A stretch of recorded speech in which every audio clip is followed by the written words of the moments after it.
Imagine this. It's Christmas Day, 2007. Families are gathered around twinkling trees, unwrapping gifts, sipping hot cocoa. But outside a bustling mall in Phoenix, Arizona, a man named Aaron Taylor, a kind-hearted soul down on his luck, is fast asleep on a cold bench. Little does he know, 3 young monsters are lurking in the shadows, matches in hand. In a heartbeat, flames engulf him. He burns alive, screaming into the night while his killers laugh and run. And here's the gut punch. We know who did it, but 18 years later, no one's in jail. Why? Because Aaron was homeless. In the eyes of some, he was no humans involved. Welcome to a story that exposes the dark underbelly of justice in America. Stick around. This one's gonna haunt you.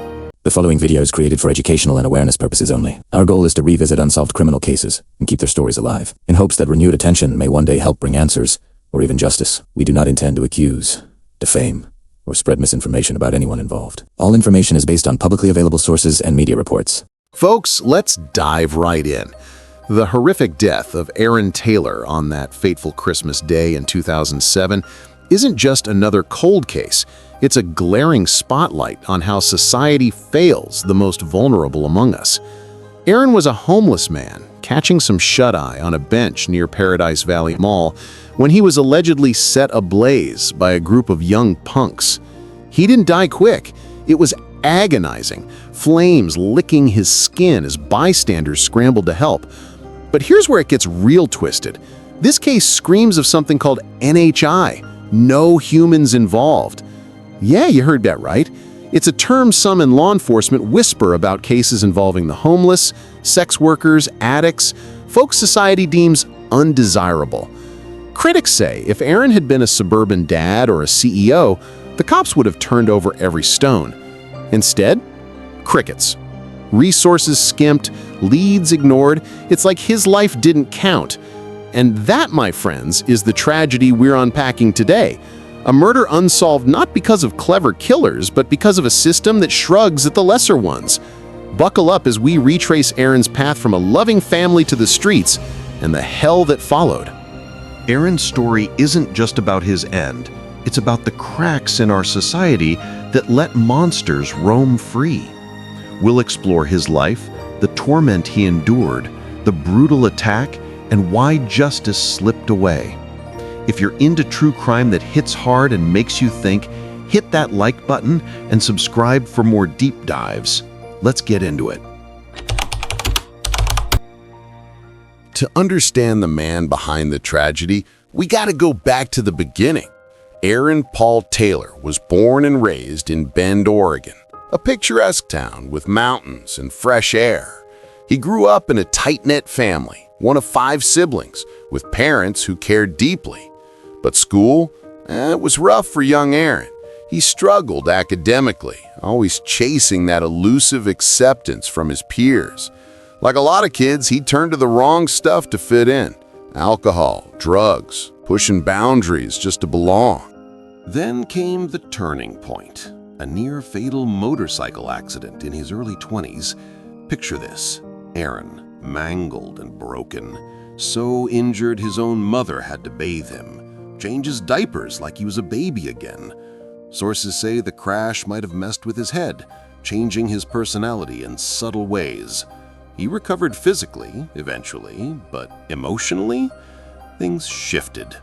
His family decided to move back to Oregon in the 90s, but Aaron, he dug in his heels. "I'm staying in Arizona," he said, even if it meant crashing in homeless shelters. For a while, he was estranged, cut off from the people who loved him most. But family never gives up, right? His grandparents begged him to come home. He did, briefly.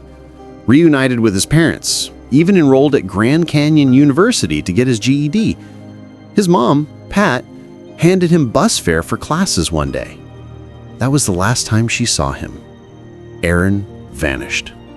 His parents hired a private investigator, scoured the streets, but nada. Why'd he bolt?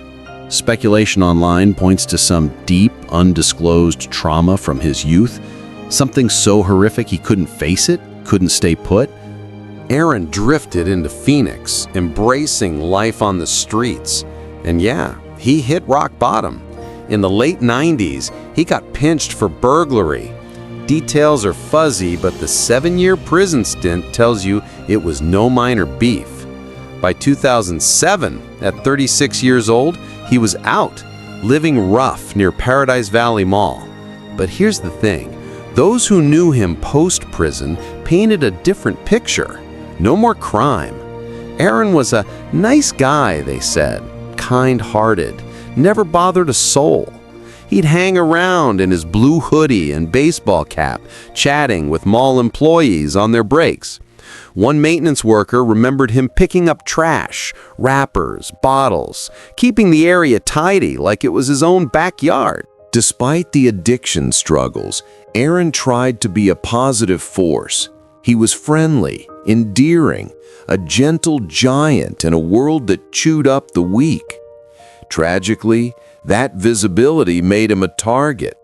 In a society quick to judge the homeless, Aaron's story reminds us these are people with histories, families, dreams shattered. His fall from a loving home to the streets, it's a cautionary tale of how one bad break can snowball. But the real horror was just beginning. Now, let's talk about the monsters who spotted Aaron and decided to turn his life into a nightmare.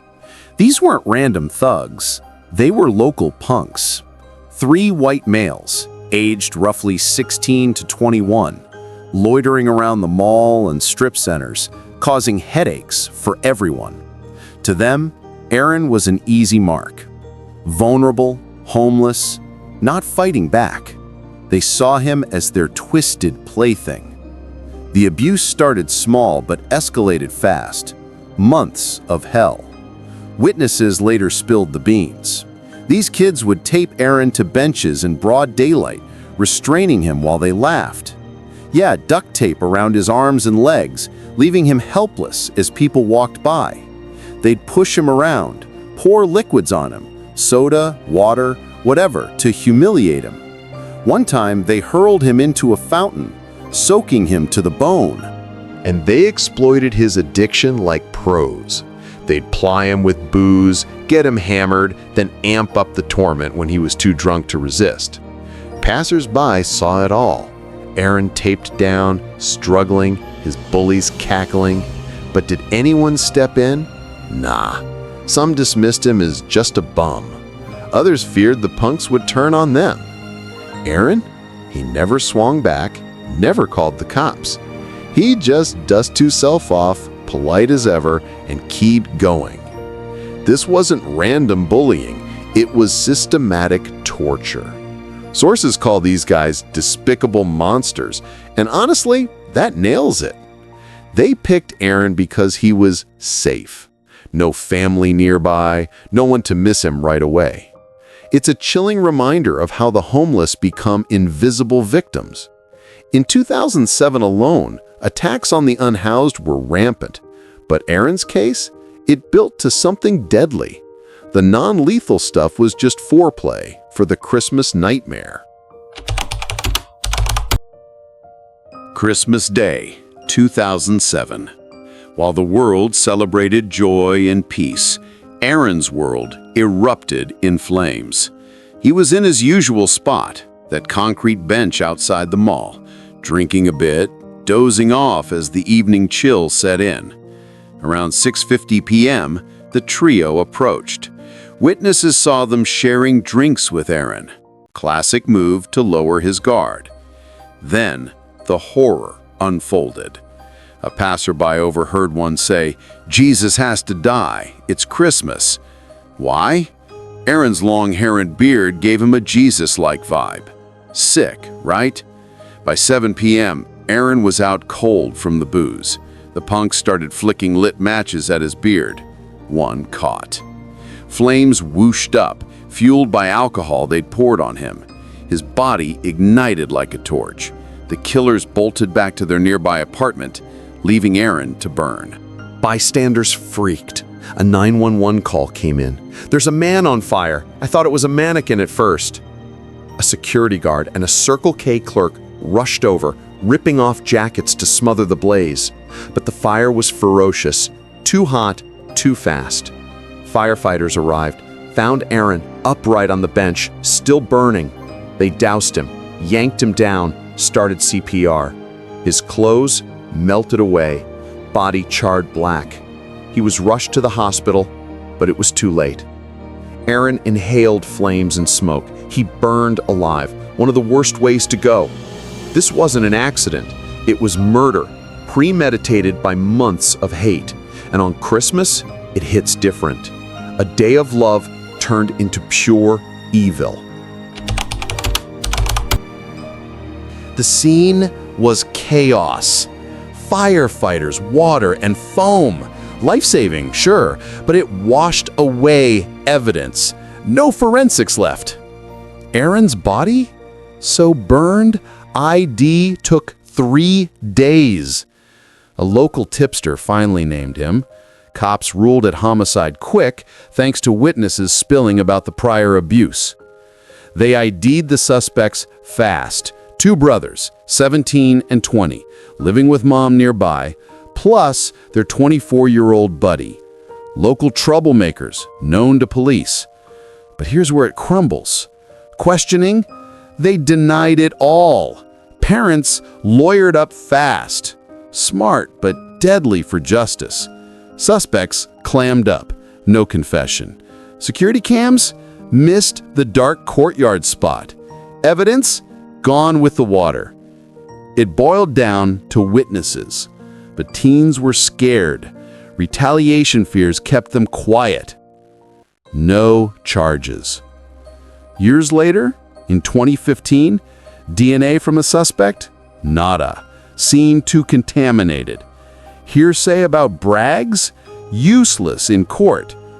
The fire department did their job, but it doomed the case. The community reeled. Mall workers felt guilt. Could they have stopped the bullying? One maintenance guy cleaned the blood and ash, then quit on the spot, traumatized. Aaron's family, estranged for 16 years, got the worst call ever, heartbroken, holding on to hope he'd come home someday. Cops hoped guilt would crack someone. Nope. 8 years, no breaks. The National Coalition for the Homeless noted 122 attacks in 2006, 20 fatal. Aaron was part of a pattern. Because he was NHI, effort minimal. Case still open, silent witness reward unclaimed. Suspects walk free, unnamed publicly. Think of this case like a high-security vault guarding justice. The key? Forensics, confessions, destroyed by firefighters' heroism. But the combo? Intense investigation, pressure on families, never tried fully. Why? Aaron was disposable. NHI locked it shut. It's a system that only opens for the valuable. Folks, Aaron Taylor deserved better. If you know something, tip Phoenix PD or Silent Witness. Share this video. Let's shine light on the forgotten. Thanks for watching. Like, subscribe, hit notifications for more true crime that matters. Stay safe out there.